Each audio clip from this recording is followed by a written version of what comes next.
이와 같이 내가 들었다.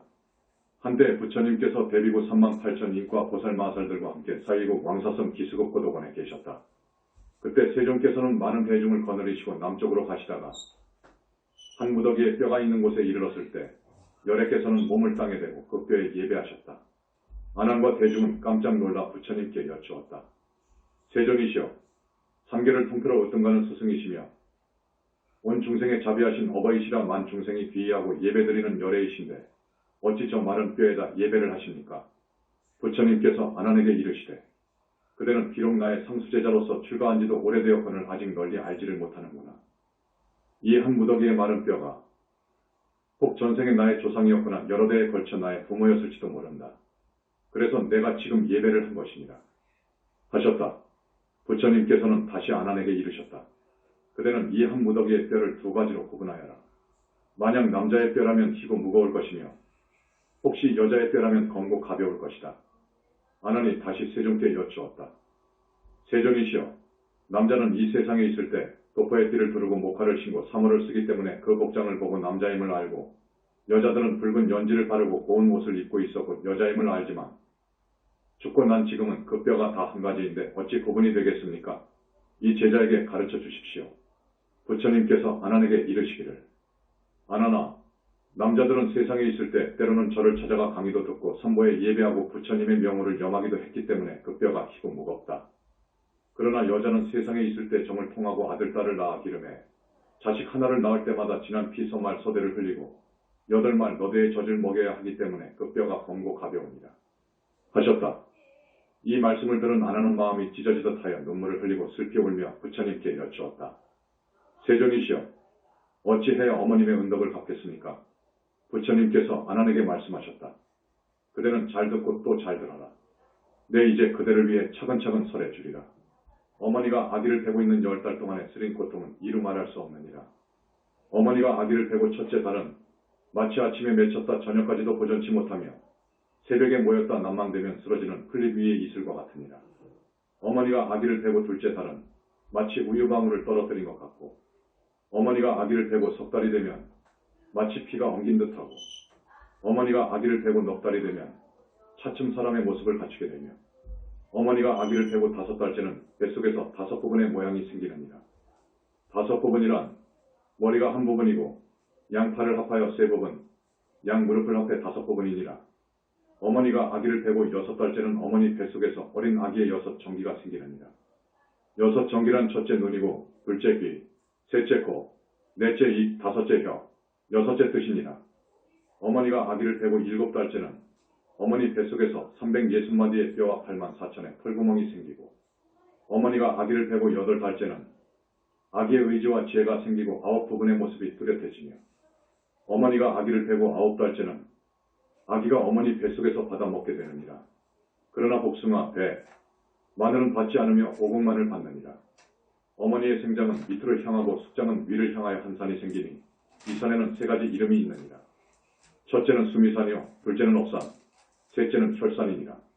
이 산이 한번 무너지면 한 줄기 짙은 피가 되어 어린 아이의 입으로 들어가느니라. 어머니가 아기를 베고 10달째는 마침내 낳게 되느니라. 만약 효성스럽고 착한 아이는 주먹으로 합장하고 나오니 어머니를 상하게 하지 않으나 만약 오역죄를 지을 자식이면 어머니 태를 쳐서 찢고 팔로는 어머니의 심장이며 간장을 치고 엉덩이 뼈를 발로 버티어 마치 1000개의 칼로 배를 휘젓고 10,000개의 칼로 속을 찌르는 듯한 아픔과 고통을 주고 태어나느니라. 이 외에도 또 10가지의 은혜가 있느니라. 첫째, 아기를 베고 지켜주신 은혜이니 오랜 것 동안의 막중한 인연으로 오늘날 어머니의 태를 빌어 달이 차서 오장이 생겨나고 7달에 육정이 열리니 어머니 몸은 태산처럼 무거워 바람만 불어도 조심되고 비단 옷은 두고도 안 걸치시고 경대에는 먼지만 쌓이네. 둘째, 해산할 때 고통받으시며 낳아주신 은혜이니 아기를 베고 10달이 지나서 어려운 해산 달이 하루하루 다가오니 아침마다 중병 걸린 사람 같고 나날이 정신마저 흐려지듯 그 어려움은 글로 적기 어려워라. 근심과 슬픔이 가슴에 가득하여 친족에게 슬픔을 호소하고 죽지는 않을까 두려워하시네. 셋째, 자식을 낳고 모든 근심을 잊으신 은혜이니 인자하신 어머니가 그대 낳던 날 오장육부를 쪼개고 해치는 듯 몸과 마음이 모두 끊기는 듯하고 마치 양을 잡은 자리처럼 피 흘렸어도 아기가 건실하단 말 들으면 그 기쁨이 더하고 또 더하네. 그러나 기쁨 뒤엔 다시 슬픔이 일어나니 그 고통이 몸과 마음에 사무치네. 넷째, 쓴 것은 삼키고 단 것은 먹여주신 은혜이니 부모의 은혜가 깊고 무거워 사랑과 보살핌 잠시도 잊지 않고 단 것은 먹이시느라 잡수지 못하고 쓴 것은 잡수시되 찡그리지 않으시네. 지중하신 애정 누를 길 없어 그 은혜 깊은 만큼 슬픔도 더하시네. 언제나 자식들만 배부르면 인자하신 어머니는 굶주림도 사양하네. 다섯째, 마른 자리 골라 아기 눕히고 젖은 자리에 놓으신 은혜이니 어머니가 온통 몸이 젖어도 아기만은 한사코 마른 자리에 눕히시고 두 젖으로 아기의 줄인 배를 채워주시고 옷 소매로 추위를 막아주시고 아기 걱정에 단점을 설치시고 아기의 재롱으로 기쁨을 삼으시니 오직 아기의 편안만을 생각하시고 인자하신 어머니는 편안함을 바라지 않으시네. 여섯째, 젖을 먹여 길러주신 은혜이니 인자하신 어머니의 은혜가 땅이라면 엄하신 아버지는 하늘이시네. 덮어주고 안아주신 어머니 은혜, 아버지의 은혜도 그와 같아서 눈이 비록 없어도 미워하지 않으시고 수족이 불구라도 싫어하지 않으시네. 내 속으로 친히 낳은 자식이기에 종일토록 아끼시고 가엾이 여기시네. 일곱째, 더러운 것을 깨끗이 빨아주신 은혜이니 예전에 그리도 고우시던 그 얼굴, 풍만하고 아리답던 그 자태, 푸르른 버들잎 같던 두 눈썹, 양보는 붉은 연꽃잎 같으시더니 은혜가 깊을수록 그 모습 쓰러지고 부정한 것 봐시느라 상하시어도 오로지 자식 걱정하시느라 인자하신 어머니의 얼굴이 바뀌셨네. 여덟째, 멀리 떠난 자식을 걱정해 주시 은혜이니 죽어서 헤어짐도 있기 어렵거늘 생이별은 더욱 더 마음 아픈 것. 자식이 집 떠나 타향에 가면 어머니의 마음도 타향에 있네. 낮이나 밤이나 마음은 자식조차 흐르는 눈물 몇 천 줄기인가? 새끼를 사랑하는 원숭이처럼 자식 생각에 애간장이 끊어지시네. 아홉째, 자식을 위해서는 나쁜 일도 하신 은혜이니 강산같이 중하신 부모님 은혜, 그 은혜 깊고 깊어 갚기 어려워 자식의 괴로움을 대신 받기 원하시고 자식이 고생하면 어머니 마음도 편치 않네. 먼 길 떠난다는 말만 들어도 가는 길 잠자리는 춥지 않을까. 아들, 딸의 고생은 잠깐이지만 어머님의 마음은 두고두고 쓰려라. 열째, 끝까지 사랑하고 가엾이 여기시는 은혜이니 부모님 은혜는 깊고도 무거워라. 사랑하는 그 마음 마르지 않아. 언제나 선화 마음엔 자식 생각뿐. 멀리 있거나 가까이 있거나 자식 생각 떠나지 않네. 어머니의 나이 100살이 되어도 여든된 자식을 걱정하시네. 이 같은 어머니의 사랑은 언제 끝나랴? 명이 다하시면 그제서야 그칠까? 부처님께서 아난에게 이르셨다. 내가 보건대 중생들은 비록 인품은 이어받았으나 마음과 행실이 우매하여 부모에게 큰 은덕이 있음을 생각지 않고 공경하는 마음이 없어 불효하며 의리가 없더라. 어머니가 아기를 베고 있는 10달 동안은 안고 서는 것이 불안하고 마치 무거운 짐을 진 것 같고 음식은 내리지 않아 마치 중병을 앓는 사람 같고 다리 쳐서 아기를 낳을 때는 온갖 고통을 받으며 자칫 잘못되면 죽을까 두려우며 마치 양을 잡는 것처럼 바닥에 피가 흐른다. 이처럼 고통을 받으며 이 몸을 낳은 뒤에는 쓴 것은 삼키고 단 것은 뱉어서 먹이고 품에 안아서 기르시며 더러운 것을 빨아주시면서도 싫어하거나 수고를 마다 않고 더위도 참고 추위도 견디며 고생으로 생각지 않으신다. 자식은 마른 자리에 눕히고 어머니는 축축한 데서 자며 3년 동안이나 어머니의 젖을 먹이며 자라서 동자가 되고 청년이 되면 예절과 도의를 가르쳐 혼인시키고 벼슬을 시키거나 직업을 갖게 해주신다. 이처럼 무거운 짐을 지는 것 같은 수고를 하고 나서도 부모의 사랑은 그치지 않고 아들, 딸이 병에 걸리면 부모도 같이 앓고 자식의 병이 나으면 인자한 어머니의 병도 나으신다. 이와 같이 기르고 보살피며 어서 어른이 되기만을 바라신다. 마침내 자식이 다 자라면 오히려 불효를 하고 부모와 더불어 말을 하는데도 그 언행이 공손하지 못하고 눈을 부라리고 눈을 흘기며 부모와 형제들을 속이고 능멸하며 형제간에 욕하고 때리며 친척들을 헐뜯는 등 예절과 채모가 없다. 또 스승의 가르침도 따르지 않으며 형제간에 한 말도 이를 어긴다. 어디를 가거나 돌아와서도 어른께 아뢰지 않고 언행이 교만해지고 제 마음대로 일을 처리한다. 이런 일은 부모로서 훈계하고 백구나 숙부들도 이를 타일러야지 귀엽게만 보고 어른들이 감싸주면 차차 자라면서 사나워지고 삐뚤어져서 잘못을 일러주면 오히려 성을 내고 원한을 품게 된다. 또 좋은 것은 버리고 악한 친구들과 어울려 이런 습성이 몸에 배서 마침내는 관계 어린 개그를 꾸미고 남의 꾀임에 빠져 타향으로 도망치거나 부모를 배반하여 집을 떠나 고향을 등지거나 혹은 장사꾼이 되거나 병졸이 되어 싸움터에 나가는 등 떠돌다 장가라도 들면 거기에 얽매여서 영영 집에 돌아오지 못한다. 혹은 타향에서 지내는 동안 근신하지 않고 함부로 굴다가 남의 꾀임에 빠져 사건에 관련되어 관가에 잡혀 끌려다니거나 억울한 형벌을 받고 감옥에서 목에 칼을 쓰고 발목에 사슬을 차기도 한다. 혹은 병에 걸려 고통받고 재난을 당해 고나고 괴롭고 굶주려도 돌봐주는 사람도 없이 고생하다가 마침내 남의 미움과 천대를 받고 의지할 데도 없이 길거리로 쫓겨나서 죽게 되어도 누구 한 사람 구원해 주지도 않으니 이윽고 죽은 뒤에는 시체가 붓고 썩고 햇볕에 쬐고 바람을 맞아 타양 땅에서 백골이 이리저리 굴러다니게 되니 일가 친척과 만나고 즐긴다는 것은 영영 이루지 못하게 된다. 부모의 마음은 늘 자식을 따르고 근심 걱정이 끊이지 않으니 혹은 피눈물을 흘리며 울어 눈이 어두워지고 심하면 장님이 되기도 하고 혹은 너무 서러워 기진하여 병이 나기도 한다. 혹은 자식 생각에 몸이 쇠약해져서 죽기도 하며 외로운 혼이 되어서도 끝내 자식 생각을 잊지 못한다.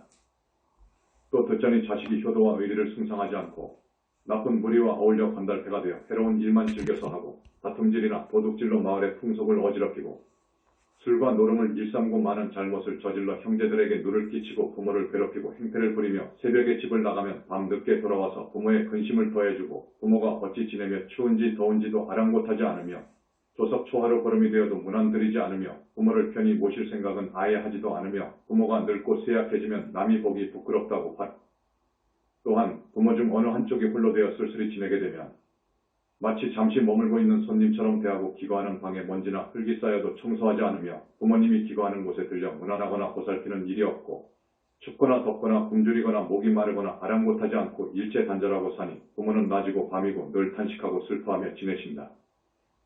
혹 맛있는 음식이 있으면 마땅히 부모에게 먼저 드려야 하거늘 그러지는 않고 겉으로는 부끄러운 체하고 남이 흉을 본다면서도 제 아내나 자식에게만 갖다 주는 등 이런 짓은 추하고 힘들고 또 부끄러워도 개의치 않는다. 또 아내나 첩과의 언약은 무슨 짓을 해서라도 다 지키면서 어른의 말과 꾸지람은 전혀 어려워하거나 두려워하지 않는다. 혹 딸자식인 경우 시집 가기 전에는 모름지기 효순하다가도 일단 남의 아내가 되어 출가하면 차츰 불효하게 된다. 부모가 조금만 꾸짖거나 나무라면 곧 노여워하고 원망하면서도 남편이 꾸짖고 심한 말을 하면 참고 달게 받는다. 그뿐 아니라 성이 다른 시집 친족들에게는 정을 베풀고 극진하면서도 친정 혈육들은 오히려 멀리한다. 혹 남편 따라 멀리 타향에 가게 되면 늙은 부모와 이별하고도 그리워하거나 사모하지 않으며 소식마저 끊어져 부모들은 창자가 끊어지고 거꾸로 매달리는 것 같은 고통을 받으면서 늘 보고 싶어 하기를 목마른 사람이 물을 찾듯이 잠시도 잊지 못한다. 부모의 은공은 한량없고 가히 없어 불효하는 허물을 졸지에 이루 다 말하기 어렵다. 이때 대중들이 부처님께서 설하신 부모의 은덕을 듣고 몸을 일으켜 땅에 엎드려 스스로 부딪히니 몸의 털구멍마다 피가 흐르고 기절하여 땅에 쓰러졌다가 한참 만에야 정신을 차리고 큰 소리로 외쳐댔다. 괴롭고 괴롭습니다. 마음이 아프고 더 아픕니다. 저희들이 큰 죄인임을 이제야 알았습니다. 지금까지는 어두운 밤에 헤매는 것 같더니 이제야 저희 잘못을 알고 마음과 간장이 모두 부서지는 것 같습니다. 세존이시여, 부디 저희를 불쌍히 여기시어 구원해 주십시오. 어찌해야 부모님의 깊고 무거운 은혜에 보답하겠습니까? 이때 열애께서는 8가지 깊고도 무거운 미묘한 목소리로 여러 대중들에게 말씀하셨다. 그대들은 잘 듣거라. 내 이제 그대들을 위해 알아듣기 쉽게 설해주리라. 가령 어떤 사람이 왼쪽 어깨의 아버지를 오른쪽 어깨의 어머니를 태우고 살갗이 닳아서 뼈가 드러나고 뼈가 닳아서 골수가 드러나도록 수미산을 100,000번 돌아도 부모의 깊은 은혜를 다 갚지 못하리라. 가령 어떤 사람이 흉년을 만나 부모를 위해 자신의 몸을 티끌처럼 잘게 다져서 공양하기를 몇천 겁 동안 한다 해도 깊은 부모의 은혜를 다 갚지 못하리라. 가령 어떤 사람이 자신의 눈동자를 예리한 칼로 도려내서 부모님을 위해 부처님께 공양하기를 100,000겁 동안을 한다 해도 깊은 부모의 은혜를 다 갚지 못하리라. 가령 어떤 사람이 부모를 위해 자신의 몸을 100,000자루의 칼로 찔러 좌우로 쑤시기를 100,000겁 동안을 거듭한다 해도 깊은 부모의 은혜는 다 갚지 못하리라. 가령 어떤 사람이 부모를 위해 자기 몸에 불을 붙여 등을 삼아 부처님께 공양하기를 100,000겁을 하더라도 깊은 부모의 은혜를 다 갚지 못하리라. 가령 어떤 사람이 부모를 위해 뼈를 부수고 골수를 빼내고 100천의 창으로 한꺼번에 몸을 찌르기를 100,000겁을 거듭한다 해도 깊은 부모의 은혜는 다 갚지 못하리라. 가령 어떤 사람이 부모를 위해 뜨거운 무쇠 덩어리를 삼켜 온몸이 타고 찢어지도록 하기를 백천겁 동안을 거듭한다 해도 깊은 부모의 은혜는 다 갚지 못하리라. 부처님의 말씀을 듣고 있던 대중들은 눈물을 흘리고 슬피 울면서 부처님께 여쭈었다. 세존이시여, 이제야 저희들이 참으로 큰 죄인임을 알았습니다. 어찌해야 깊고 깊은 부모님의 은혜에 보답하겠습니까? 부처님께서 제자들에게 이르시기를, 그대들이 부모님의 은혜에 보답하고자 하거든 부모님을 위해 이 경을 쓰고 부모님을 위해 이 경을 독송하고 부모님을 위해 자신의 죄와 잘못을 뉘우치고 부모님을 위해 삼보에 공양하고 부모님을 위해 제계를 지켜받들고 부모님을 위해 보시를 해서 복을 지어라. 이렇게 하면 곧 효도하고 순종하는 자식이라 일컬을 것이며 이런 행을 지키지 못하면 지옥에나 갈 자식이니라. 하셨다. 부처님께서 아난에게 이르셨다. 불효한 자식은 명이 다해 죽게 되면 아비무간 지옥에 떨어지느니라. 이 대지옥은 가로와 세로의 길이가 각각 8만 유순이며 사면에 철로 된 성이 있어 쇠 그물이 쳐져 있고 그 땅엔 붉은 쇠가 깔려 있고 불길이 활활 타올라 마치 용광로와 같고 불길은 우레처럼 번지고 번쩍이느니라. 또 뜨거운 불이 물과 철물을 죄인의 입에 붓고 무쇠로 된 뱀과 구리로 된 개가 연기와 불길을 뿜어 죄인들을 벗고 찢어 몸에 기름이 타고 끓어 그 고통은 참고 견디기가 어려우니라. 또 쇠채찍과 쇠꼬챙이와 쇠망치, 쇠창살, 칼 등이 바람개비처럼 돌고 마치 구름과 비처럼 하늘에서 쏟아져 찌르고 배고하느니라. 죄인들이 이처럼 벌받기를 몇 겁을 해도 쉬지 않고 끊이지 않으며 또 다른 지옥에 들어가서 머리에 불화로를 이고 다니기도 하고 몸이 무쇠수레에 찢기기도 하고 또 창자며 뼈와 살이 이리저리 불에 타기를 하루에도 1000번 만번 거듭하느니라. 이런 고통을 받는 것은 바로 전생의 오역죄와 불효를 저지른 죄 때문입니다.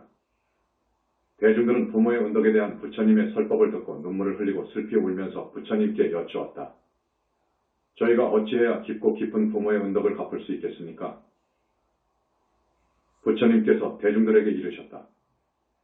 그대들이 부모의 은덕에 보답하고자 하거든 부모를 위해 경전을 거듭 펴내라. 이것이 진정으로 부모의 은혜를 갚는 길이니라. 한 권의 경전을 펴면 한 부처님을 뵙고 100권의 경전을 펴내면 100분의 부처님을 뵙고 1000권의 경전을 펴면 1000분의 부처님을 뵙고 1만 권의 경전을 펴면 1만 분의 부처님을 만나 뵙게 되리라.